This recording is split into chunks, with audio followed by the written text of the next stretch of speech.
This video is part 2 of me going over what has gone down since the first Misfits Boxing event in 2022, all the way up to about a year after its debut. We're going to go over the final 4 fights in this upload, so if you haven't seen the previous video, it'll be linked in the description, or you can just watch this video on its own. Either way, let's get into the next fight of where we last left off.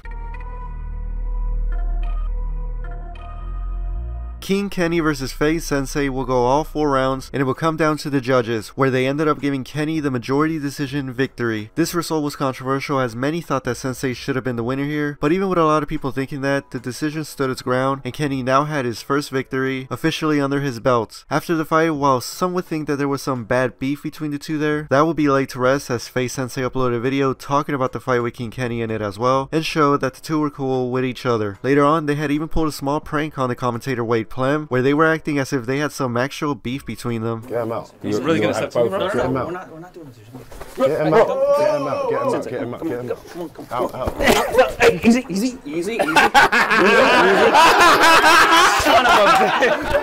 Along with that clip of Wade there, FaZe Sensei has also gone on to make content with Wade on the Breakdown channel. And a few more things that Sensei did as well was become captain for the Happy Punch team, and then also even work with Misfits Boxing for a while before their disaster/bankruptcy situation occurred. In the meantime, throughout all of this, Sensei had not fought anymore, but on the other hand, the opposite would be said for his Misfits 1 opponent, King Kenny. Kenny had several fights take place after his win over Sensei, with first at the Misfits 3 event, he went up against DK Money and took the win there by a round 1 knockout. His next fight from there will be at Misfits 5 against Ashley Roxu, and after going all 4 rounds in a well-fought battle, the results of that one came down to the judges, and they gave Ashley Roxu the split decision victory, thus giving Kenny a loss in the process. But even with that L at the Misfits 5 event, it was then announced that Kenny had signed a multi-fight deal with not only just the Misfits Boxing promotion company, but also to the aforementioned Kingpin Boxing. For the Kingpin brand, Kenny had entered himself into an 8-man tournament, where first he faced off against the YouTuber My Mate Nate in the quarterfinals,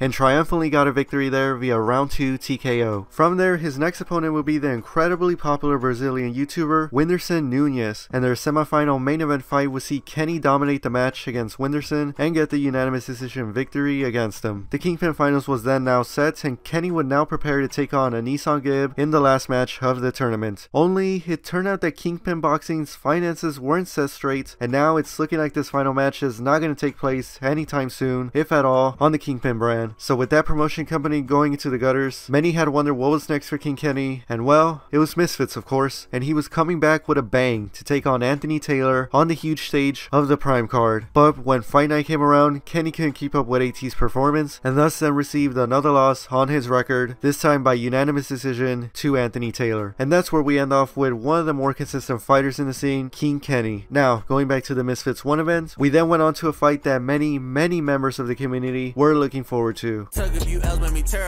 I hated the man in the mirror. $1 a dream, I'm a dreamer. The rollie told me time to re-up. Deji and Fousey, each with 0 wins on their records, went head to head in this battle for their first W. Deji, after getting a clean knockdown against Fousey in the fight, will go on to force Fousey's team to throw in the towel in the middle of the 3rd round and secure himself his first win in the boxing ring. With that, many people in the online world were happy to see Deji finally get his first win, with his brother being one of them.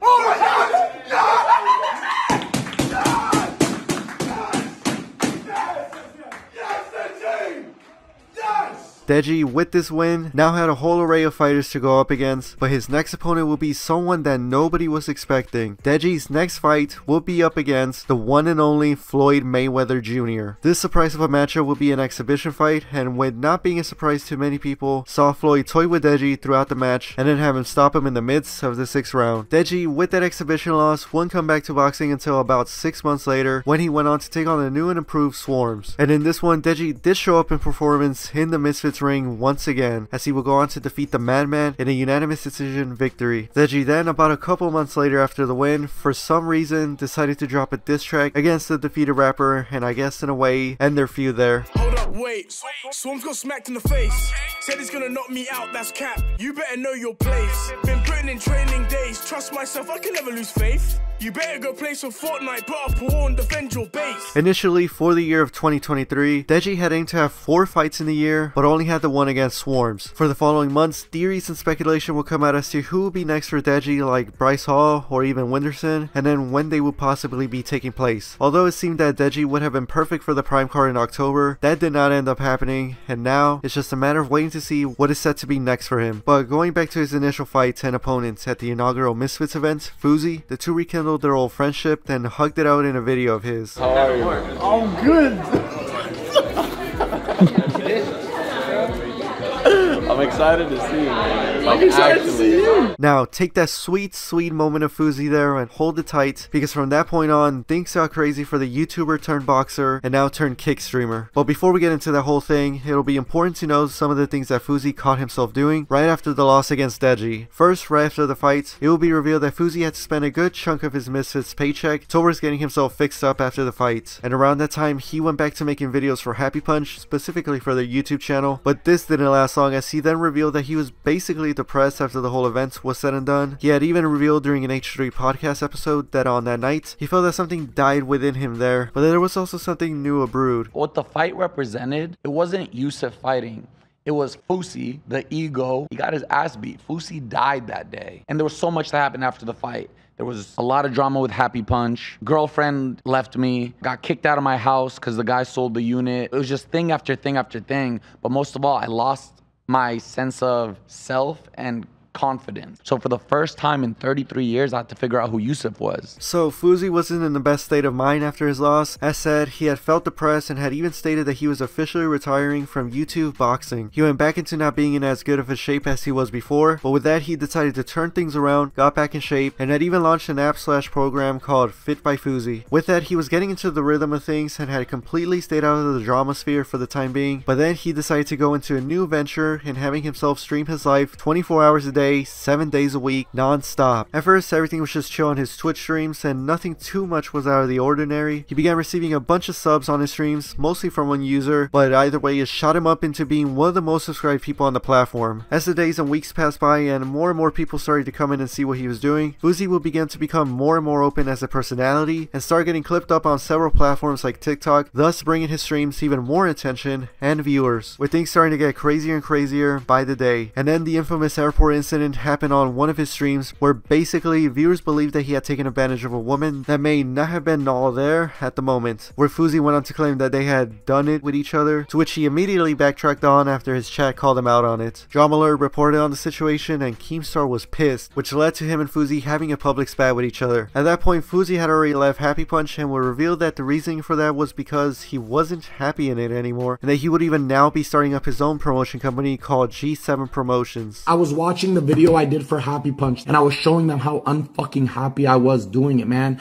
And I don't need your shares because I'm starting G7 Promotions, a professional boxing promotional company now, and I'm signing real boxers. Best of luck. We're gonna see how that goes. Yeah, you said I can't do it. You said like you ran Happy Punch. That ain't gonna do anything. I'm gonna shit on Happy Punch. G7, for anyone new to the Fousey sphere, just basically means having the mindset of clutching up in any situation, like how one would in Game 7 of a sports game. So, with Fousey's streams getting wilder and wilder by the day, he got temporarily banned on Twitch a couple of times, and decided to just go over to the more tolerant streaming platform of Kick and take his growing audience there. And this is where things started to get even crazier. Fousey got himself into plenty of predicaments, including, but not limited to, having arguments with security, random people, viewers, and even other streamers, sometimes getting physical with them. The most notorious stream out of these, though, would occur on the night of August 22nd, where he would go to Jack Doherty's house, have a physical altercation with him, go back to his own place, and call the police on himself to prevent someone else from swatting him. This ended up just having the police pull up on him, detain him after he had a fit of rage, be brought to the hospital for a mental health check, and then be put away from the outside world for about 76 days. But now he has recently come back and is reportedly set to sign a huge contract with the Kick streaming platform. While one may not know what to fully expect from Fousey now, one thing is for sure, and that is that he has arguably changed the landscape of streaming for this year in 2023, and whatever he's got next going on, everybody's going to be keeping an eye out on him and his content. So now, after covering all of that with Deji and Fousey, we can now go on to the co-main event that took place at Misfits 1.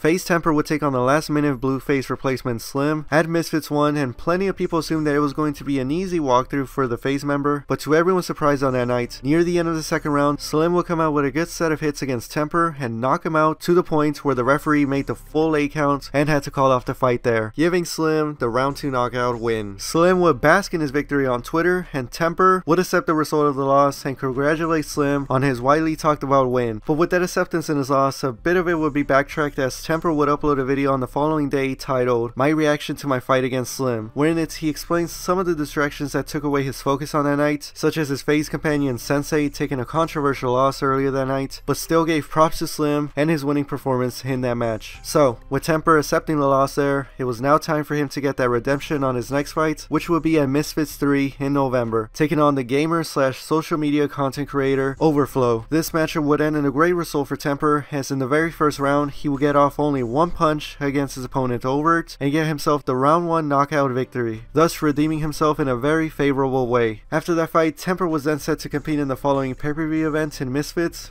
4, against a mystery opponent. With that, Temper's plan was now to take on whoever this mystery person was going to be, sit back and relax after the fight, and then watch the main event of KSI vs Dylan Dennis take place later that night. Only that didn't end up happening, as Dylan would eventually pull out of his fight against KSI, and the new opponents would now have to take Dylan's spot. And who else would it be here besides Temper himself? With only about a week to properly get ready for KSI, Temper would go through the motions of the lead up to the main event, and when the night of January 14th arrived for him to step up to the occasion, he and KSI would almost make it through the first round, but Temper ended up getting knocked out by the Misfits champion and therefore receive another loss to his record. From there, Temper wouldn't get another fight under his belt until several months later at the Misfits 9 event to take on the British TikToker Ginty. On that night, Temper would once again redeem himself in a dominant fashion by knocking down Ginty 3 times in the first round, thus getting himself the round 1 TKO victory in that way. And with that, Temper is still showing interest in taking on more fights, as he said here in a post that it felt great to be back. So, that was that for Temper's fighting journey thus far since the Misfits 1 event, but some other notable things that he had happened to him was that 1, he got engaged, and 2, became a father to a newborn son. So, congratulations to him on those 2 big milestones in life. Now, going back to the night of the first Misfits event, we of course gotta go over the shocking results of Slim's win against Temper, and then see what the Hitman has been up to since then. So first, after surprising the world on that night, Slim wanted to continue that momentum and had now set himself up to take on a new opponent in Ryan Taylor on the very next Misfits event, Misfits 2. On that night, the matchup between Slim and Ryan will go to distance and have the Hitman pick up another victory for himself with a unanimous decision win here. His next fight from there wouldn't be too far off in the distance, as just 2 Misfits events later, on Misfits 4, Slim will be competing once again in another match, keeping that momentum going. This time he will be taking on the British slash musical artist Tom Zanetti. While many thought that this would be an easy win for Slim, him and Tom actually ended up going the distance, and Slim would once again come out with another unanimous decision win on that night.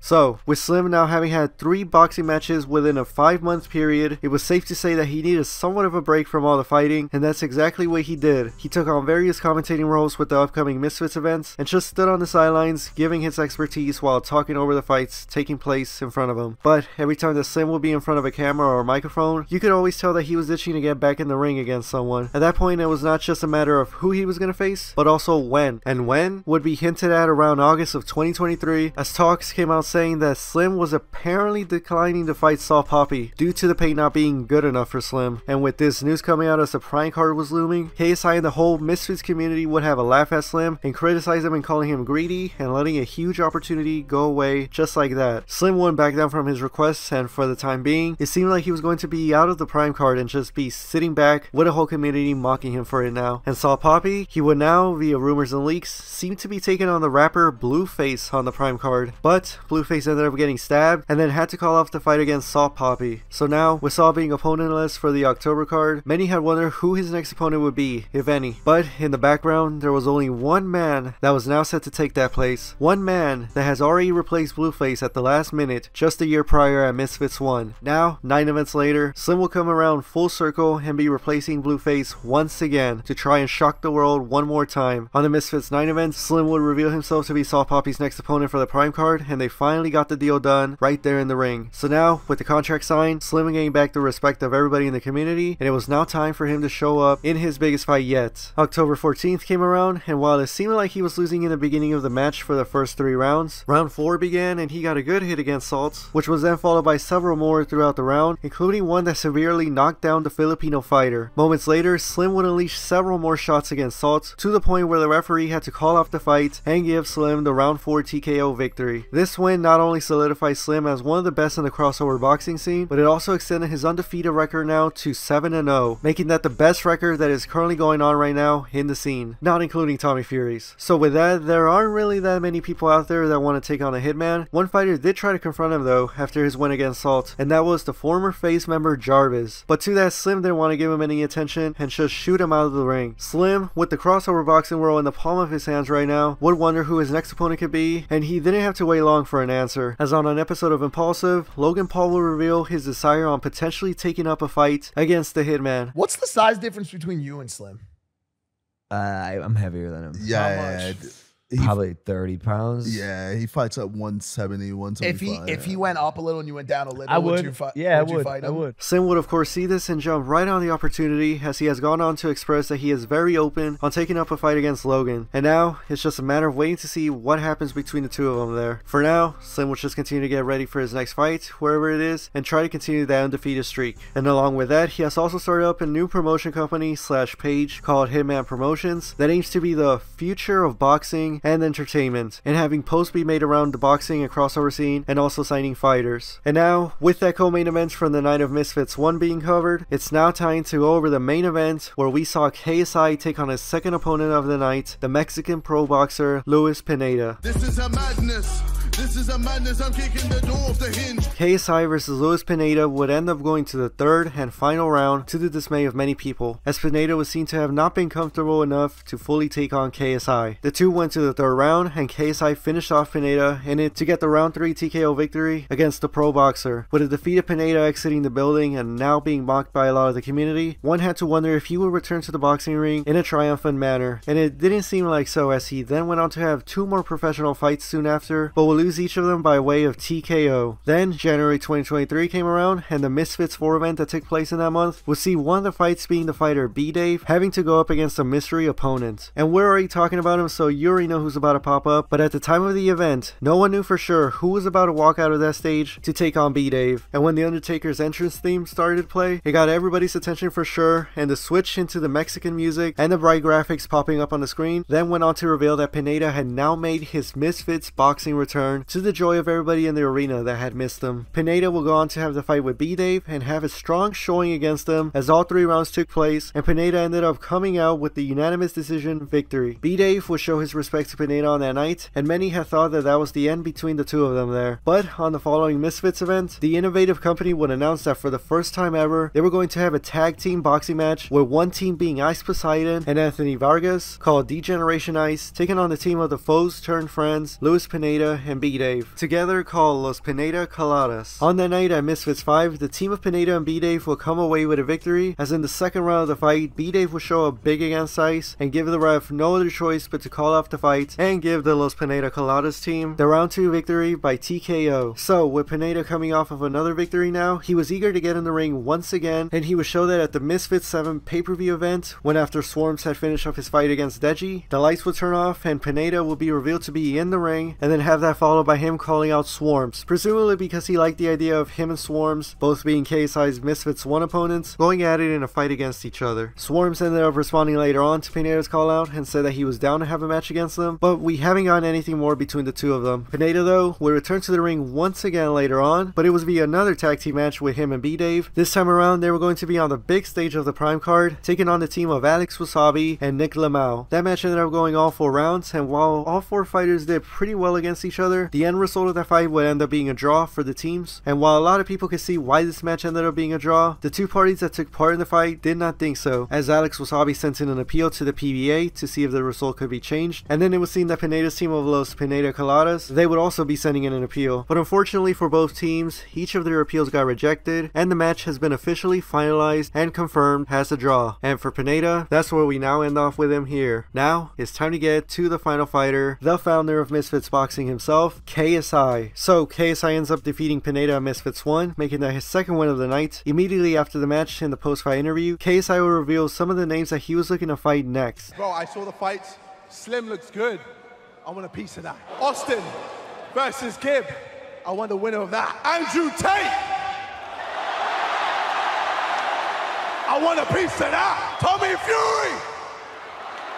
I want a piece of that. KSI went on to later ask his audience on Twitter as to who should be his next opponent, with 4 choices to pick from a poll. We had Tyron Woodley, Dylan Dennis, Slim, and Dr. Mike. Tyron Woodley would end up winning that poll, and while some hints were thrown around that they were getting a fight ready, that matchup between the two did not end up taking place, as KSI's next opponent was set to be revealed at Misfits 3. On the day before that event though, the MMA fighter Dylan Dennis will crash the weigh-ins and confront KSI, then throwing a drink at him. On the following day, at Misfits 3, Dylan Dennis would then be officially announced as KSI's next opponent for the Misfits 4 event. As the two got ready for the matchup in January, Dylan went on to miss a press conference meetup, and rumors would come about saying that he was going to be dropping out of the event. And while Dylan denied those rumors, they ended up becoming true, as he eventually did drop out of his fight against KSI. KSI though, not to be worried, would immediately announce the replacement opponent for the Misfits 4 fight, and that would be FaZe Temper. And as we already had gone over in the previous section of this video, we saw KSI knock out Temper in the second round of the fight, adding another win to his record. Right after that fight, KSI went on to have a face-off against another talked about potential opponent, that being the 9-0 pro boxer Joe Fournier. And sure enough, a matchup between the two did take place on the following Misfits pay-per-view event, Misfits 7, and while things were going well for KSI throughout the whole fight, on the second round of their bout, KSI was swinging at Fournier and knocking him out in a brutal fashion. Everyone was impressed as they had yet again witnessed another KSI knockout and victory. After the KO, we even had a moment right after the fight where KSI faced off against Tommy Fury, this coming off of Tommy's win against Jake Paul as well. But going back to the Fournier knockout that had just occurred, this KO by KSI was different from all of his other ones. Upon looking at reviews and replays of the moment, it was clear that KSI had accidentally hit Fournier with his elbow, knocking him out with it. This of course immediately became controversial because obviously you can't do that, but KSI on that night had, for the time being, already received a win on his record for putting down Fournier. Joe, on the day after the fight, will be set to send in an appeal to the PBA to potentially get the result overturned to a disqualification win for himself due to the elbow shot, and sure enough, he did send in the appeal, waited several days, and we eventually got the announcement that KSI's elbow shot victory in the Misfits 7 match had now been overturned to a no decision result. KSI didn't mind the new decision / result though, as it would still continue to mean that he was still undefeated in the boxing ring, and seeing as he was already beating Fournier in their bout before the elbow knockout, KSI didn't see a reason to give him a rematch, and just decided to move on to the next fight, which we had already seen a tease of on the night of Misfits 7. Then Misfits 8 rolled around, and we got another teaser in that the Tommy Fury fight was basically all but confirmed. And then what followed after that was the new exciting announcement that the next Misfits Boxing pay-per-view show on DAZN was the highly anticipated and long talked about event of the Prime card, where we would see both KSI and Logan Paul each have a fight on the night of October 14th against their own big name opponents. Logan would face Dylan Dennis, and KSI would take on Tommy Fury. KSI, in an effort to upstage Jake Paul once and for all, would say that his goal now was to defeat Tommy and then potentially retire from boxing if he was able to pull off that win. And with the fight coming up, KSI still continued to make content on the internet with his own brand and the Sidemen as well, and had even taken part in the 2023 Sidemen charity football match as a goalkeeper to be a bit safer. So with that, October 14th rolled around, and on the night of the fight, both him and Tommy Fury would go all 6 rounds, and with a good portion of the viewers thinking that KSI had the win in the bag, it was then announced that it was actually the other way around, and that the judges had given Tommy Fury the majority decision victory against the YouTuber. This controversial decision sent shockwaves across the community, as many people now believe that KSI was robbed of a victory, and if not, then at least a draw. KSI, while at first he took the results in an emotional manner, he became a bit more accepting of it later on, as he put out a post expressing his gratitude about his journey in the boxing scene. KSI, though, with many people supporting him, then went on to appeal the decision to see what can come out of it, as many people saw that night as a robbery. And the result of the appeal will come out to be that Tommy Fury was still declared the winner by unanimous decision. And with that, Team KSI is still looking to get that overturned, as they had now moved on to the second of 3 possible stages of the appeal. But with how the PBA has been responding, it just seems likely that Tommy Fury will continue to be the winner no matter how many appeals are sent over to them with this fight. But even with that, KSI had recently returned to YouTube, and while talking about the result of the match, he continued to not take the loss well, and essentially called for some harassment against Tommy Fury, which viewers will call him out on it in the comments. But even with that, KSI still continues to be in the creator scene, as he still pops up in consignment videos, and had even had a sparring session match with IShowSpeed. And that's where we're at with KSI himself. What's next for him? He just said that for now, he's going to be taking a break from boxing, and it seems like he will eventually be back for another go-around. Have you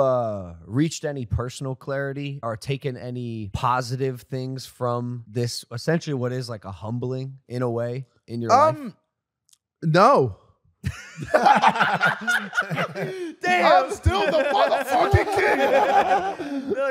No. Honestly, like, I don't know. I've always just been calm anyway. Like, besides that whole persona, the KSI boxer thing, I'm just a chill guy. You know what I mean? Are you gonna box again? I think for right now, I'm just kind of enjoying myself. Yeah, fair. But yeah, we'll see. And his manager, Mams Taylor, hinting at another prime card being in the works, just adds on to that speculation of a KSI return. In the meantime, we could just continue to enjoy this wholesome reunion that KSI had with Pineda months after their initial bout. Hey,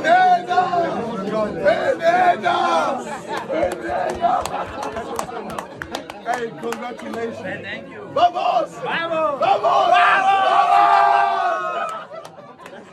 And for those wondering, both of KSI's opponents from that first night also did link up together later on to have this wholesome pick as well, albeit that they are still down to fight each other. Now, as for what's next for Misfits Boxing though, they're just going to continue doing their events like usual, as they have signed a 5-year deal with The Zone. They're going to keep innovating and keep breaking ground in the crossover boxing scene. Rumors have come around saying that they're working on a video game, and they have a lot of fighters signed that will be sure to continue the company's name going in the foreseeable future. And with the Prime card just recently having been reported on doing over 1.3 million pay-per-view buys, it seems like things are looking bright for the brand, as names in the scene are being built every event, and more fighters from across the world keep partaking in the newly established promotion. One thing is for sure though, and that is that they are keeping the sport of boxing even more interesting in the eyes of new viewers and traditional ones as well. And with that, that'll be the end of this video. I hope you all enjoyed, and I will see you in another one.